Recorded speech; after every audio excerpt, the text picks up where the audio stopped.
Shalom saudaraku yang dikasihi Tuhan Yesus Kristus. Selamat pagi, salam sejahtera untuk kita semuanya.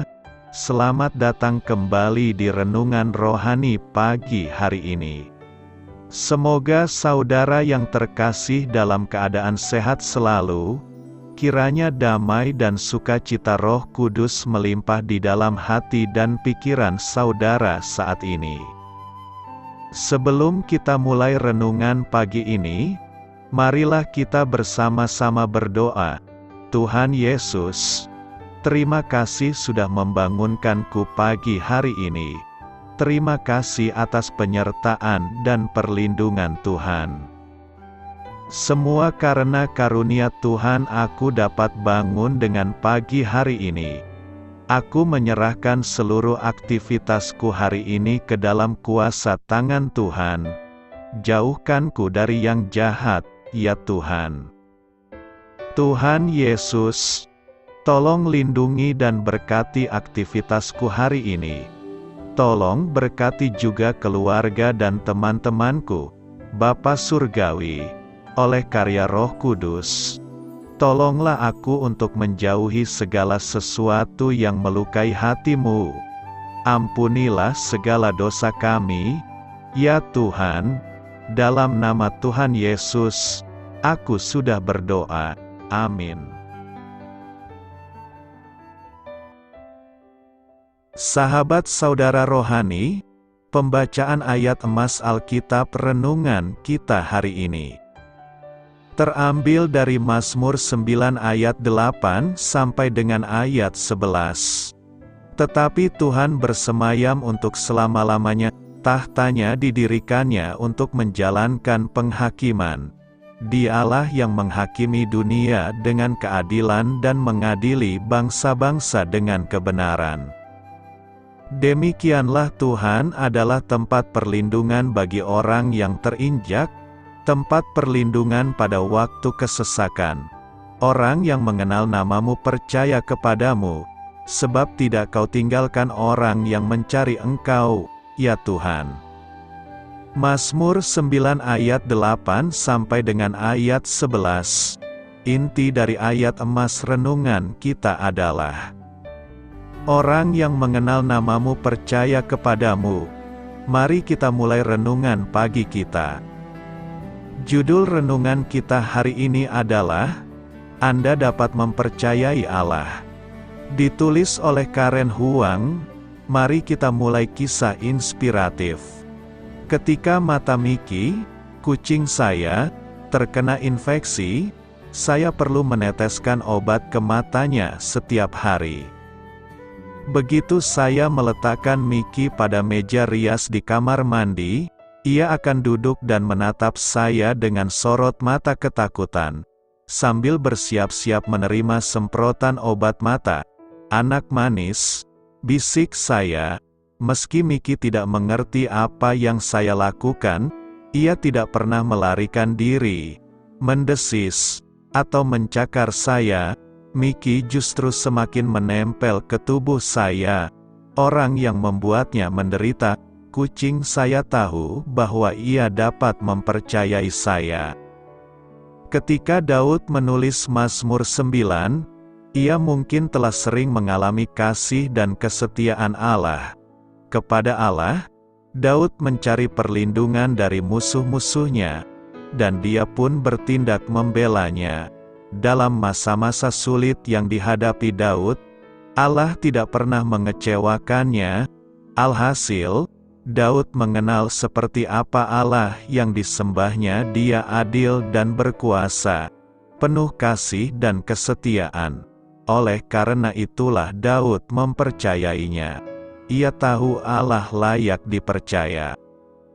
Saya sudah merawat Mickey melewati berbagai penyakit sejak malam ketika saya menemukannya sebagai seekor anak kucing yang mungil dan merana di jalanan.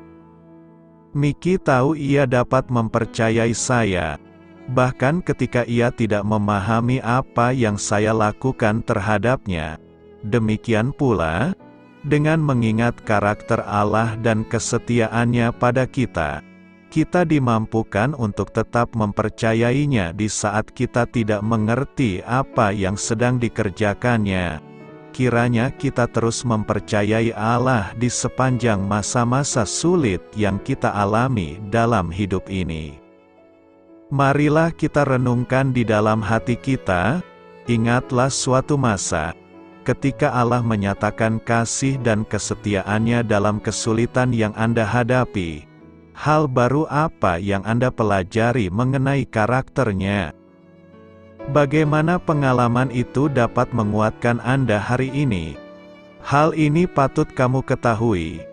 Catatan kaki pada Mazmur 9 dan 10 dari Alkitab versi New International Version memberitahu kita bahwa kedua Mazmur itu mungkin awalnya berasal dari satu puisi akrostik yang setiap barisnya selang-seling dimulai dengan huruf yang berurutan dari abjad Ibrani.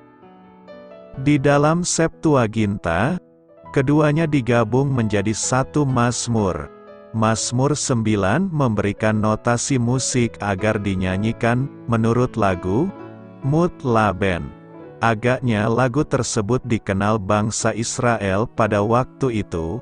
Mazmur-mazmur lain yang mencantumkan notasi musik termasuk Mazmur 22, 45, 56 sampai dengan ayat 60, 69, 75, dan 80.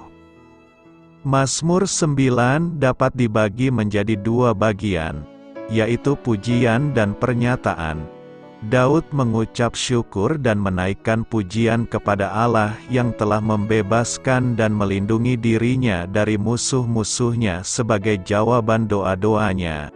Pemazmur juga menyatakan dan memuji Allah sebagai Raja Mahakuasa, yang menghakimi dunia dengan keadilan dan mengadili bangsa-bangsa dengan kebenaran. Mengenal dan percaya kepada Tuhan, Mazmur 9 ayat 11 berkata, "Orang yang mengenal namamu percaya kepadamu, sebab tidak kau tinggalkan orang yang mencari engkau, ya Tuhan." Hanya orang yang saling mengenalah bisa saling mempercayai. Tidak mungkin orang percaya tanpa mengenalnya. Demikianlah kesaksian pemazmur.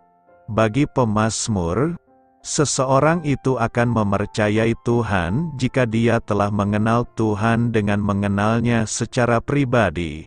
Lalu ketika seseorang mengenal Tuhan dan percaya kepadanya, maka Tuhan pun akan menyertainya. Ungkapan-ungkapan yang ditulis Daud dalam Mazmur ini menunjukkan bahwa ia telah mengalami pengenalan akan Tuhan yang dalam. Semakin orang mengenal Allah, semakin mudah orang mempercayakan diri kepadanya. Orang-orang yang mengenal Dia sebagai Allah akan percaya kepadanya sebagai penolong yang sejati walaupun tidak dapat melihat Dia. Karena itu Daud mengatakan, "Orang yang mengenal namamu percaya kepadamu, sebab tidak kau tinggalkan orang yang mencari engkau, ya Tuhan." Jika kita mempercayai Allah, kita akan terus mencarinya dengan doa yang penuh iman dan bersungguh-sungguh, dengan senantiasa berupaya agar kita berkenan kepadanya dalam segenap perilaku kita. Pepatah mengatakan bahwa tak kenal maka tak sayang, memang ada benarnya. Bagaimana mungkin kita bisa menyayangi seseorang jika kita saja tidak mengenal orang tersebut? Hal yang sama berlaku juga tentang hubungan antara kita dengan Tuhan. Bagaimana kita dapat mengasihi Tuhan jika kita tidak mengenal Tuhan? Lebih lagi, bagaimana kita bisa percaya kepada Tuhan ketika kita belum mengenal Tuhan? Pernahkah kita merenung sejenak apakah selama ini kita telah mengenal Tuhan dengan pengenalan yang benar? Apakah selama ini kita mengaku telah mengenal Tuhan hanya karena kita dilahirkan dalam keluarga yang sudah Kristen?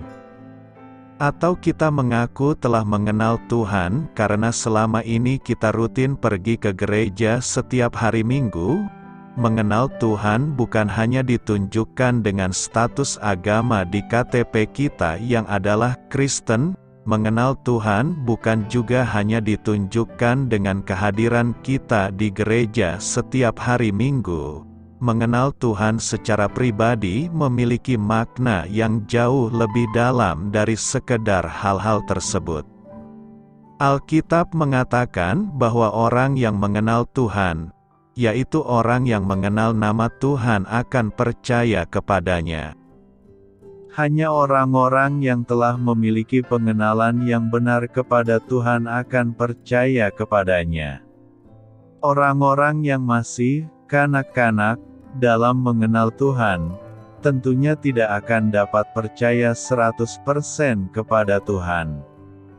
Mereka hanya akan percaya ketika mereka melewati jalan-jalan yang mudah, tetapi ketika mereka mulai melewati masalah demi masalah, orang-orang seperti ini akan berguguran dan kehilangan kepercayaan mereka kepada Tuhan.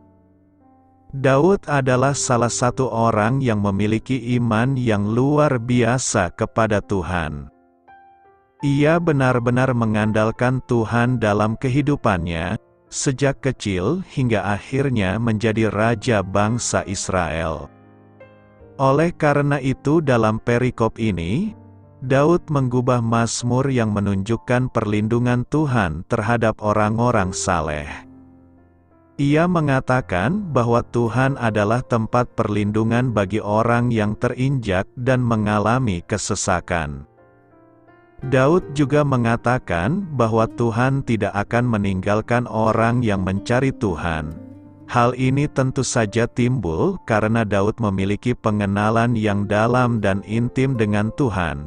Sehingga walaupun Daud mengalami banyak persoalan dalam hidupnya, antara lain dikejar-kejar oleh Raja Saul, hingga harus melarikan diri dari istana, namun Daud tetap tahu dan percaya bahwa Tuhan akan selalu menjadi tempat perlindungan baginya. Bagaimana dengan kita? Seberapa dalam kita mengenal Tuhan? Salah satu tanda apakah kita memang telah mengenal Tuhan adalah melihat apakah kita sudah menuruti perintah-perintah Tuhan dalam kehidupan kita. Jika kita sudah mengenal Tuhan, maka kita akan percaya kepadanya, dan ketika kita sudah percaya kepadanya dengan sungguh-sungguh, maka kondisi apapun yang kita alami tidak akan menggoyahkan iman dan kepercayaan kita kepada Tuhan, sehingga kita akan berkata kepada Tuhan, "Engkau adalah tempat perlindunganku dan kubu pertahananku, Allahku, yang kupercayai." Pengenalan kepada Tuhan akan menumbuhkan keyakinan penting bagi kita untuk tetap melangkah dalam kehidupan ini dengan tegar dan tetap setia kepadanya. Karena itu, marilah mengenal Tuhan dengan sungguh-sungguh agar Dia menyertai kita sepanjang masa. Mengetahui pikiran Tuhan, 1 Korintus 2 ayat 16 berkata, "Sebab, siapakah yang mengetahui pikiran Tuhan, sehingga ia dapat menasihati Dia, tetapi kami memiliki pikiran Kristus." Paulus jujur menyampaikan bahwa tak seorang pun manusia mampu mengetahui pikiran Tuhan. Karena keterbatasan manusia untuk mengetahui pikiran Tuhan itu, maka tak seorang pun dari manusia mampu menasihati Tuhan. Paulus menegaskan bahwa manusia hanya mampu untuk memiliki pikiran Kristus. Kecenderungan pikiran manusia adalah selalu kepada hal-hal yang tidak berguna, merugikan dan berdosa. Itulah sesungguhnya arah dari pergerakan pikiran kita. Mengapa? Karena kita punya natur dosa. Sebagai manusia, memang kita tidak dapat sepenuhnya memahami Tuhan dengan segala pikiran dan keputusannya secara sempurna. Daud pun, tokoh yang dikenal semasa hidupnya sangat dekat dengan Tuhan, pernah mengungkapkannya dalam salah satu mazmurnya, "Dan bagiku, betapa sulitnya pikiranmu, ya Allah. Betapa besar jumlahnya. Jika aku mau menghitungnya, itu lebih banyak daripada pasir. Namun, sebenarnya ada beberapa kebenaran mendasar yang dapat kita pegang agar kita memahami dan lebih mudah menerima pola pikir Tuhan, sehingga kita dapat menuai buah dari penerimaan itu. Pertama, ada perbedaan yang jauh di antara pikiran Tuhan dan pikiran manusia. Sebab rancanganku bukanlah rancanganmu, dan jalanmu bukanlah jalanku. Demikianlah firman Tuhan. Seperti tingginya langit dari bumi, demikianlah tingginya jalanku dari jalanmu dan rancanganku dari rancanganmu. Membuat rencana untuk masa depan adalah baik. Menentukan langkah demi langkah untuk mencapai tujuan yang sudah direncanakan juga adalah benar. Namun, kita harus menyadari bahwa sepandai-pandainya manusia merencanakan jalan hidup, tidaklah mungkin baginya untuk menentukan masa depannya hanya dengan keyakinannya sendiri. Kehidupan tidaklah sesederhana prinsip menghitung 1 ditambah 1 adalah 2, dan kita perlu menyadari bahwa jauh di atas dan jauh melampaui pikiran kita, ada faktor rancangan Tuhan yang menentukan jalan-jalan hidup kita. Kedua, Tuhan ingin kita mengenal dirinya dan memahami kehendak-Nya.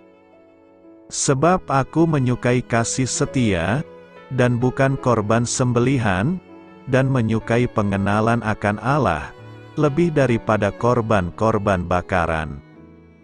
Yang ku kehendaki ialah mengenal Dia dan kuasa kebangkitannya dan persekutuan dalam penderitaannya, di mana aku menjadi serupa dengan Dia dalam kematiannya. Surat Filipi ditulis oleh Rasul Paulus dalam keadaan tersiksa dalam penjara. Dan ayat yang dikutip ini menunjukkan bahwa justru yang menjadi kehendaknya dalam situasi itu adalah mengenal Allah.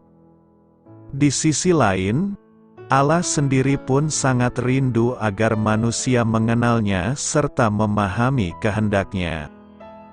Allah tidak pernah lebih mengingini pemberian kita kepadanya dari hubungan dan pengenalan pribadi kita kepada Dia. Pengenalan akan Allah menjadi penentu tindakan dan perbuatan kita, yang akan menyediakan wadah bagi kuasa kebangkitannya terjadi dalam hidup kita. Orang yang mengenal nama-Mu percaya kepadamu, sebab tidak Kau tinggalkan orang yang mencari Engkau, ya Tuhan. Makin kita mengenal Allah, makin kita mudah untuk percaya dan mempercayakan diri kepadanya. Kita akan dapat memahami kehendak-Nya jika pola pikir kita terus-menerus diperbaharui oleh firman. Ketiga, Tuhan melihat dan menyelidiki setiap hati. Tetapi berfirmanlah Tuhan kepada Samuel, "Janganlah pandang parasnya atau perawakan yang tinggi, sebab aku telah menolaknya." Bukan yang dilihat manusia yang dilihat Allah. Manusia melihat apa yang di depan mata, tetapi Tuhan melihat hati. Dari perkataan Tuhan kepada Samuel tentang pemilihan calon Raja Israel ini kita belajar bahwa ada dua pandangan yang bertentangan terhadap nilai diri dan hidup manusia. Tuhan melihat hati sedangkan manusia melihat apa yang di depan mata.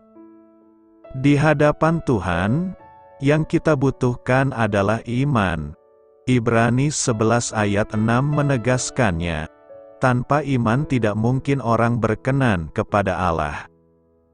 Tuhan tidak menilai kita berdasarkan kemampuan, perbuatan, prestasi, atau bahkan karakter kita. Ketika Abraham percaya kepada Tuhan, saat itu juga Tuhan memperhitungkan hal tersebut sebagai kebenaran, bukan ketika Abraham sudah berhasil taat. Tuhan menyatakan Abraham benar pada saat Abraham percaya, bukan pada saat Abraham berbuat sesuatu. Sebaliknya, manusia cenderung melihat apa yang ada di terlihat oleh mata. Di mata sesama manusia, penampilan, karakter, perilaku, tutur kata, dan kemampuan kita sangatlah penting, dan demikian pula cara kita memandang orang lain. Mengerti pikiran Tuhan salah satunya adalah belajar melihat hati, bukan melihat yang kasat mata saja. Aku, Tuhan, yang menyelidiki hati, yang menguji batin, untuk memberi balasan kepada setiap orang setimpal dengan tingkah langkahnya, setimpal dengan hasil perbuatannya. Keempat, Tuhan berdaulat penuh atas setiap kehidupan. Tuhan mematikan dan menghidupkan, Dia menurunkan ke dalam dunia orang mati dan mengangkat dari sana. Tuhan membuat miskin dan membuat kaya, Dia merendahkan dan meninggikan juga. Alkitab mendefinisikan kedaulatan Allah melalui hidup dan karyanya secara aktif. Dia menciptakan, memelihara, dan memerintah atas segala sesuatu yang dilakukannya secara sempurna. Bukti Allah berdaulat dan berkuasa nyata dalam perbuatannya sebagai Allah pencipta dan pemelihara, menurunkan air bah yang menutupi seluruh permukaan bumi karena murkanya atas kejahatan manusia di zaman Nuh, memilih dan memanggil Abraham keluar dari Ur Kasdim untuk menuju tanah yang Dia janjikan, dan banyak lagi. Atas kehidupan kita masing-masing pun, Allah berdaulat dan Dia akan menentukan yang terbaik menurut pikirannya. Karena itu, mari mengenal pikiran Tuhan agar seluruh tindak dan laku kita berkenan kepadanya. Apa yang Alkitab katakan tentang rasa tidak aman? Menjadi tidak aman berarti kurang percaya diri atau percaya, baik pada diri sendiri atau orang lain. Ada banyak penyebab rasa tidak aman. Namun yang paling utama adalah kegagalan kita untuk mempercayai Tuhan sepenuhnya sebagai orang percaya. Kami memiliki jaminan ini, dan mereka yang mengenal nama-Mu menaruh kepercayaannya kepadamu. Sebab Engkau, ya Tuhan, tidak meninggalkan orang-orang yang mencari Engkau. Jika kita tahu Tuhan menyertai kita, mengapa kita masih mengalami perasaan tidak aman, ragu, dan takut? Mengapa Tuhan terasa begitu jauh? Dalam gudang senjata setan, salah satu senjata terbesarnya adalah keraguan.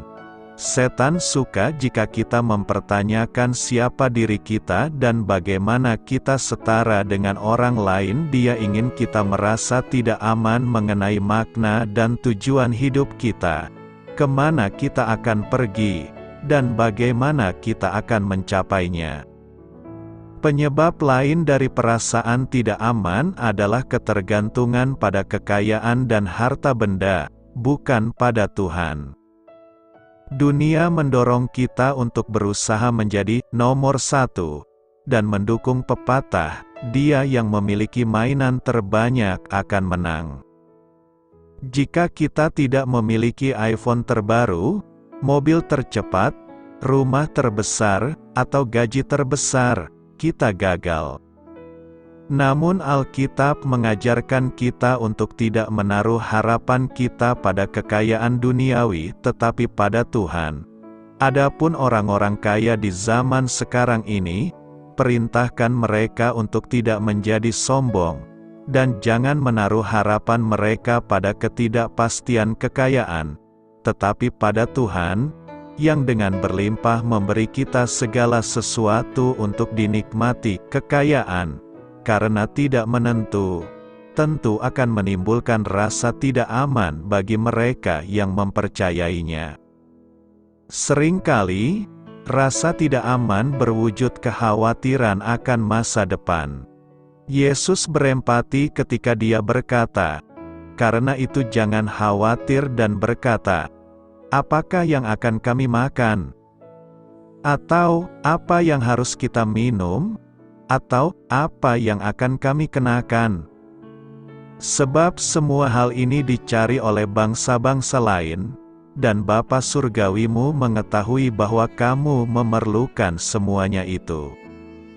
Tetapi carilah dahulu kerajaan Allah dan kebenarannya, niscaya semuanya itu akan ditambahkan kepadamu. Oleh karena itu janganlah kamu khawatir akan hari esok, ketakutan yang mengkhawatirkan akan masa depan berakar pada keraguan akan penyediaan Tuhan. Hal ini menimbulkan perasaan tidak aman yang kuat dan kurangnya kedamaian, yang mengakibatkan ketakutan dan depresi. Ketika kita meragukan Tuhan, setan menang. Rasa tidak aman juga bisa timbul karena terlalu sibuk dengan hal-hal duniawi. Janganlah kamu mencintai dunia atau apa yang ada di dalamnya. Jika seseorang mengasihi dunia, maka kasih akan Bapa tidak ada di dalam dia. Keamanan tidak dapat ditemukan pada orang, benda, atau institusi di dunia ini, termasuk institusi pemerintah.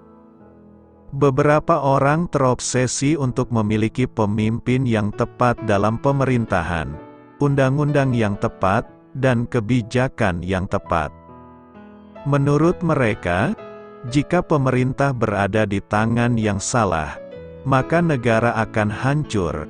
Namun, Alkitab mengajarkan kita bahwa Allah memegang kendali dan kedaulatannya meluas ke para pemimpin pemerintahan. Meskipun kita harus mempraktikkan kewarganegaraan yang baik dan memilih hati nurani kita, kita juga harus menyadari bahwa kebijakan pemerintah tidak dapat menyelamatkan kita. Hanya Tuhan yang mampu melakukan itu. Yang lain menaruh kepercayaan mereka pada pendeta atau pemimpin gereja lainnya. Namun, pria bisa dan akan mengecewakan kita. Hanya Kristus yang menjadi landasan yang kokoh. Maka beginilah firman Tuhan yang Maha Tinggi, lihatlah, aku meletakkan sebuah batu di Sion, sebuah batu yang teruji, sebuah batu penjuru yang berharga sebagai landasan yang teguh. Orang yang mengandalkannya tidak akan pernah dilanda kepanikan. Yesus adalah batu karang yang kokoh dan satu-satunya harapan keselamatan kita. Seringkali, alasan rasa tidak aman kita adalah keasyikan yang tidak semestinya dengan diri kita sendiri. Sebuah mentalitas semuanya tentang saya. Alkitab memperingatkan kita tentang sikap mementingkan diri sendiri dan kesombongan. Pekerjaan Tuhan akan terlaksana, bukan dengan keperkasaan dan kuasa, tetapi dengan Rohku, firman Tuhan semesta alam. Keamanan sejati datang ketika Anda menyadari bahwa Allah akan memenuhi segala kebutuhan Anda sesuai dengan kekayaan dan kemuliaannya dalam Kristus Yesus.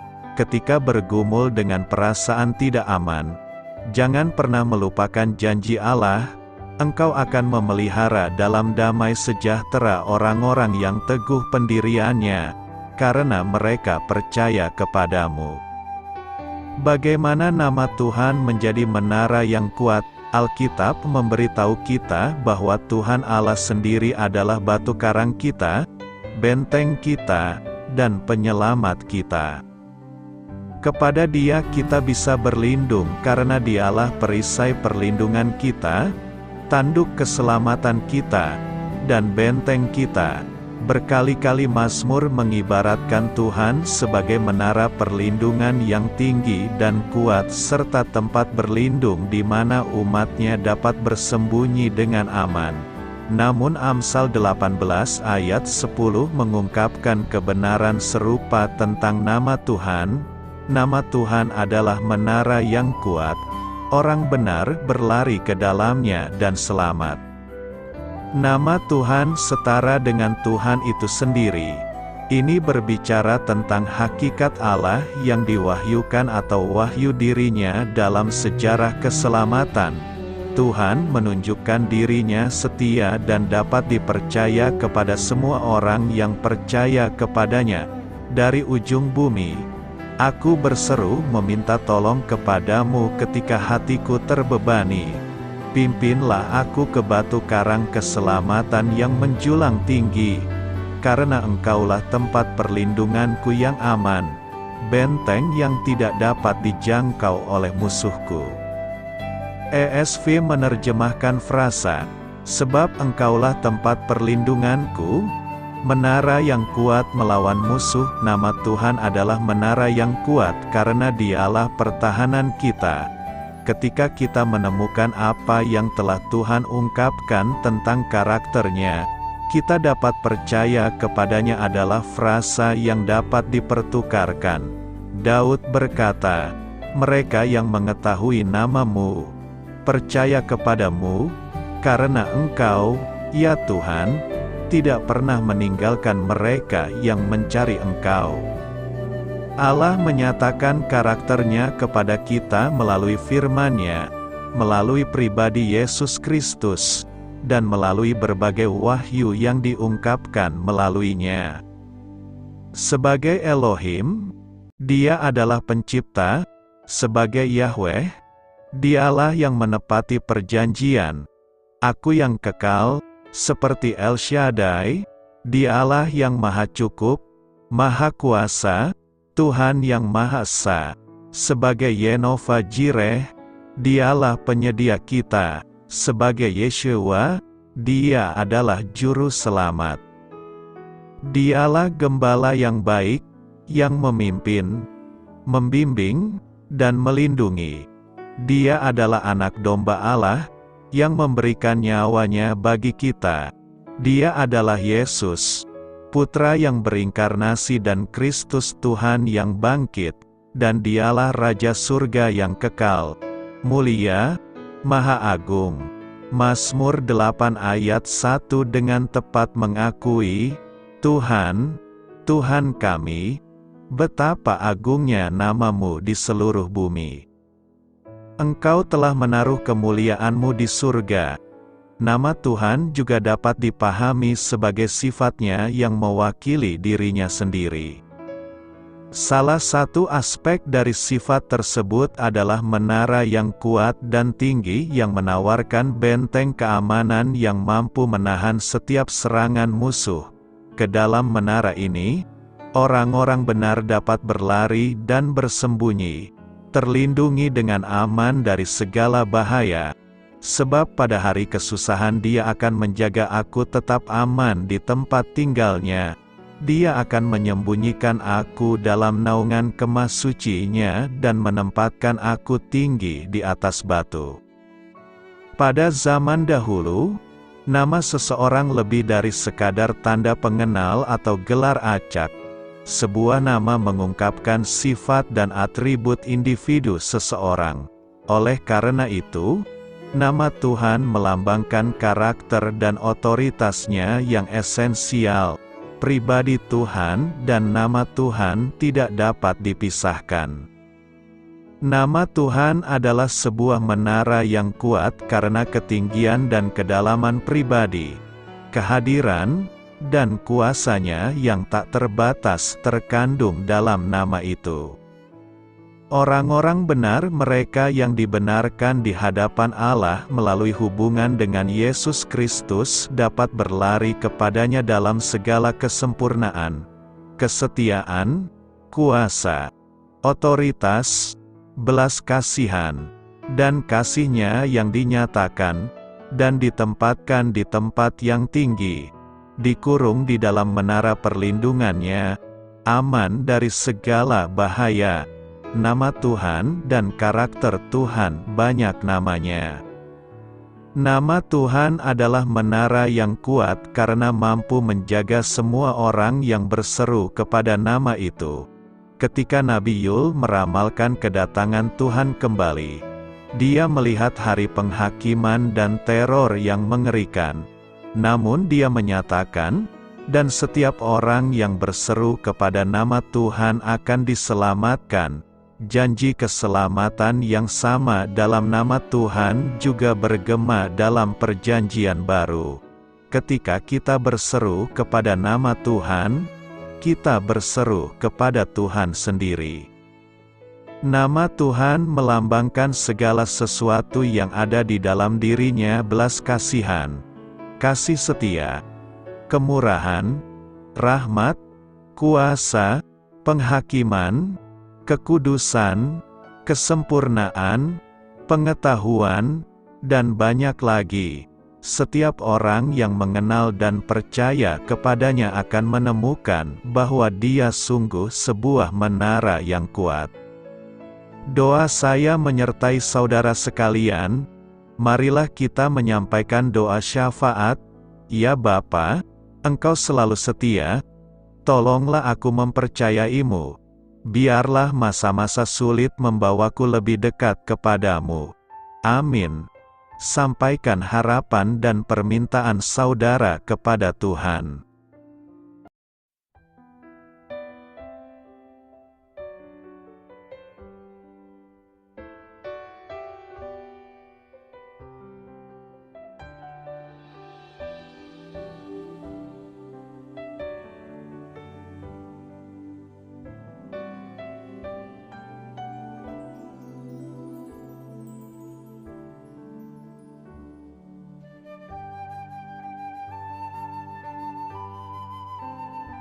Marilah kita renungkan sahabat saudara rohani. Demikianlah renungan firman Tuhan pagi hari ini. Semoga menjadi berkat dalam hidup kita. Dan sebelum kita memulai segala aktivitas kita pagi hari ini, marilah kita berdoa. Selamat pagi Bapa, malam hari telah berganti pagi. Kehidupan baru telah Engkau berikan kembali bagi kami. Bapa Surgawi, tolonglah aku menyadari kebutuhan orang lain, supaya aku dapat membagikan apa yang telah Engkau berikan kepadaku. Pada saat aku membutuhkan, berilah aku keyakinan bahwa Engkau akan mencukupkanku, melalui orang-orang yang mengasihi-Mu, bukan karena kami pantas atau layak, namun karena kasih karunia-Mu kami boleh ada, sebagaimana kami ada di pagi hari ini. Terima kasih Tuhan, atas kesempatan baru yang telah Tuhan berikan kepada kami, untuk bisa memperbaiki diri agar kami bisa lebih layak di hadapan-Mu. Hari ini kami serahkan semua perkara dan kesulitan yang akan kami lalui ke dalam tangan-Mu.